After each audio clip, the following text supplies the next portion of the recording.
नमस्कार मित्रांनो, आजची जी व्हिडिओ ही होणार आहे कर्ज ऑब्जेक्ट वरती, म्हणजे की श्रापित वस्तू ज्या की लॉरेन वॉरेन हॉन्टेड म्युझियम मध्ये ठेवलेल्या आहे, अकल्ट म्युझियम मध्ये। तुम्हाला माहिती आहे लॉरेन वॉरेन कोण आहे? लॉरेन वॉरेन जी की मूवी बनलेली आहे द कॉन्जरिंग मूवी, तुम्हाला माहिती असेल कॉन्जरिंग द लास्ट फ्रायडे आता नवीन मूवी आलेली आहे, तर त्याच्यामध्ये लॉरेन वॉरेनचा एक मोठा भाग आहे, कारण की त्यांची ती लास्ट केस होती ते।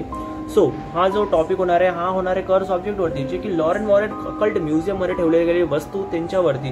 तर हे म्युझियम आहे, याच्यामध्ये अशाच गोष्टी ठेवलेल्या जातात, म्हणजे की त्यांच्या मागे पॅरानॉर्मल ऍक्टिव्हिटीज फील होता, अशा ऑब्जेक्ट्स जे की श्रापित असतात त्यांच्या मागे एक बॅक स्टोरी असते, हॉरर स्टोरी असते। तर आज आपण त्याच्याबद्दलच बोलणार आहोत। तर कधी तुमच्यासोबत कोणता रिअल पॅरानॉर्मल इन्सिडेंट झाला असेल तर तुम्ही माझ्यासोबत शेअर करू शकता या दिलेल्या आयडीज वरती, मी तुमचा रिअल पॅरानॉर्मल इन्सिडेंट नरेट करीन माझ्या आवाजात। तर आता लय झाली फालतूगिरी, आता चालू करू आपण व्हिडिओ।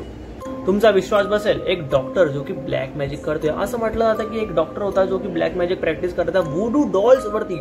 वुडू डॉल्स तुम्हाला माहिती असेल, आफ्रिकन वुडू डॉल्स, त्याच्यावरती ब्लॅक मॅजिक प्रॅक्टिस केलं जातं। आणि जो डॉक्टर होता तो त्या वुडू डॉल्स मध्ये ब्लॅक मॅजिक प्रॅक्टिस करायचा, एक मीठचा तुकडा घेऊन त्या ब्लॅक मॅजिक म्हणजे वुडू डॉल्स मध्ये ठेवायचा, आणि ज्या पण व्यक्तीवरती त्याला ब्लॅक मॅजिक करायचं होतं त्याचा केस घ्यायचा आणि त्या वुडू डॉल वरती ठेवायचा। आणि जसा जसा तो मीठचा तुकडा खराब होत जायचा तसं तसं त्या माणसाची जी डेथ होती ती त्याच्या जवळ येत जात होती। आणि जेव्हा तो मांसचा तुकडा एकदम गलून एकदम खराब होऊन जायचा, त्यानंतर त्या व्यक्तीची डेथ होऊन जायची। असं म्हटलं जातं की ही स्टोरी रिअल आहे, पण तुम्हाला काय वाटतं?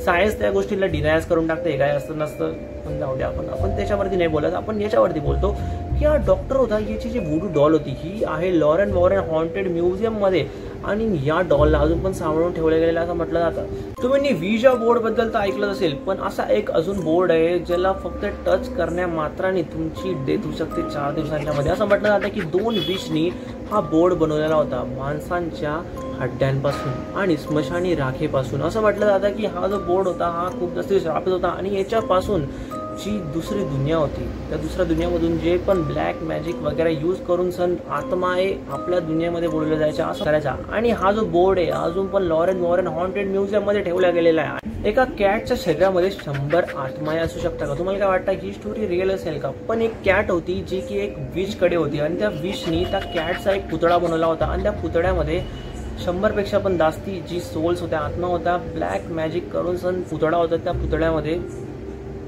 करून ठेवलेला होता, ब्लॅक मॅजिक प्रॅक्टिस करून सण काय येतं। तर ही जी ब्लॅक मॅजिक डॉल होती ही ज्याच्याकडे पण जायची, म्हणजे घुमून फिरून ज्याच्या पण घरी जायची त्याच्या घरी ही उद्ध्वस्तपणा करायची, म्हणजे की त्यांच्या घरामध्ये पॅरानॉर्मल ऍक्टिव्हिटीज फील व्हायला लागायची, आणि जे पण लोक त्या घरामध्ये राहायचे त्यांच्यासोबत पॅरानॉर्मल ऍक्टिव्हिटीज फील होऊन त्यांची डेथ होऊन जायची असं म्हटलं जातं। आणि ही जी डॉल आहे, म्हणजे की ही जी कॅटची डॉल आहे ही नंतर येते लॉरेन वॉरेन्स कडे, आणि लॉरेन वॉरेन्स ही जी डॉल होती याच्यामधून जी पण आत्मा होते त्यांना फ्री करतात, सुटका करतात त्यांचे, आणि ही जी डॉल होती यांना त्यांच्या म्युझियम मध्ये ऍड करतात। असं म्हटलं जातं की ब्लॅक मॅजिक जे पण असतं ते फक्त वाईट गोष्टींसाठी असतं, पण ब्लॅक मॅजिक काही गोष्टींमध्ये चांगल्या वस्तूंसाठी पण असतं, म्हणजे की ज्या लोकांवरती ब्लॅक मॅजिक प्रॅक्टिस झालेल्या आहेत त्यांचा तोड काढण्यासाठी ब्लॅक मॅजिकच परत यूज केला जातो त्यांना बरं करण्यासाठी। तर जे पण ब्लॅक मॅजिक करण्यासाठी जे पण सामग्री लागते, म्हणजे की याच्या पण जडीबुटी वगैरे जे पण असतात ते जी वस्तू आहे त्यांचा एक सेट लॉरेन वॉरेन्स कडे पण आहे त्यांच्या हॉन्टेड म्युझियम मध्ये, आणि त्या म्युझियम मध्ये तो सेट ठेवला गेलेला आहे, आणि त्याच्यासोबत एक बुक पण आहे ज्याच्यामध्ये ती सर्व सामग्री लिहिली गेलेली आहे, काय काय यूज करून सण, काय काय मंत्र यूज करून सण लोकांना बरं केलं जाऊ शकतं ब्लॅक मॅजिकच्या सहाय्याने। तर पुढची जी स्टोरी आहे ही आहे एक चूल असणाऱ्या मुलाची, म्हणजे की त्याच्यामध्ये खूप सारे किडे होते, म्हणजे सॉरी पण बोलायला नाही पाहिजे, पण तो यार एक यूएसचा बंदा होता, आणि त्याच्यामध्ये एक चूल होती की तो हॉन्टेड वस्तू म्हणजे की कर्स ऑब्जेक्ट कलेक्ट करायचा, जमा करायचा। तुम्हाला तर कोणाला असं काही कलेक्शनची काही आदत तर नाही, म्हणजे हॉन्टेड कर्स वस्तू कलेक्ट करण्याची बाई असेल तर बाई राहू द्या प्लीज, अशा भानगडीत पडू नका, कर्स ऑब्जेक्ट ऍड करायचा तुमच्या कलेक्शनमध्ये। कारण की ही जी गोष्ट ही आहे त्या बॉयची जो की यूएसए मध्ये राहायचा, आणि यूएसए मध्ये हा हॉन्टेड वस्तू कर्स ऑब्जेक्ट जमा करायचा, आणि एक ओल्ड दुकानामध्ये हा गेला आणि तिकडे त्याला भेटले एक 2 डोळे, म्हणजे की 2 डोळे जे की कर्ज होते असं त्या दुकानदाराचं म्हणणं होतं, आणि ते डोळे त्यांनी विकत घेतले, म्हणजे की ते रिअल डोळे नव्हते, ते बनवले होते आर्टिफिशियल। सो ते डोळे त्यांनी त्याच्या कर्स ऑब्जेक्टच्या लिस्टमध्ये ऍड केले, आणि नंतर त्याच्यासोबत काहीतरी पॅरानॉर्मल ऍक्टिव्हिटीज फील होऊन गेल्या, म्हणजे की तो रात्री झोपायचा त्याच्यासोबत त्याच्या डोळ्यांवरती असा प्रभाव व्हायचा, म्हणजे त्याचे डोळे पूर्णपणे लाल भडक होऊन जायचे, आणि त्याच्या डोळ्यामधून रक्त सुद्धा यायला लागलं होतं, आणि त्याला खूप जास्ती पॅरानॉर्मल ऍक्टिव्हिटीज फील व्हायला लागलं। तर त्याच्या आसपास जवळ आसपास तर नंतर तो मदत घेतो लॉरेन वॉरेन्सच्या. लॉरेन वॉरेन्स त्याचा केस हँडल करतात आणि तो जो कर्ज ऑब्जेक्ट होता म्हणजे की त्याचे 2 डोळे होते आर्टिफिशियल त्यांना त्यांच्या म्युझियममध्ये ठेवतात. त्याच्यानंतर तो मुलगा बरा होऊन जातो असं म्हटलं जातं, कारण की लॉरेन वॉरेन्सला या सर्व गोष्टी होत्या, त्यांना नॉलेज होत्या या गोष्टींचं. ते कर्ज ऑब्जेक्ट त्यांच्या जवळ ठेवतात आणि त्या मुलाला बरं करतात.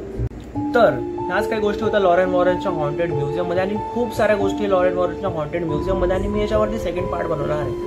तुम्ही कमेंट्स करा, नका करू, मी सेकंड पार्ट बनवीन कारण की भाई मला व्ह्यूज पाहिजेत. मजाक करतो पण तुम्ही याला सपोर्ट करा, कारण की मला थोडी लाईक आणि सपोर्टची जरूरत आहे. आणि कधी तुमच्यासोबत कोणता पॅरानॉर्मल इन्सिडेंट झाला असेल तर तुम्ही मला शेअर करू शकता. या दिलेल्या आयडीजवरती मी तुमचा रिअल इन्सिडेंट नरेट करेन माझ्या आवाजात. आणि ही जी व्हिडिओ होती पूर्णपणे एंटरटेनमेंटसाठी होती, तर याला कृपया करून डोळ्यावर घेऊ नका.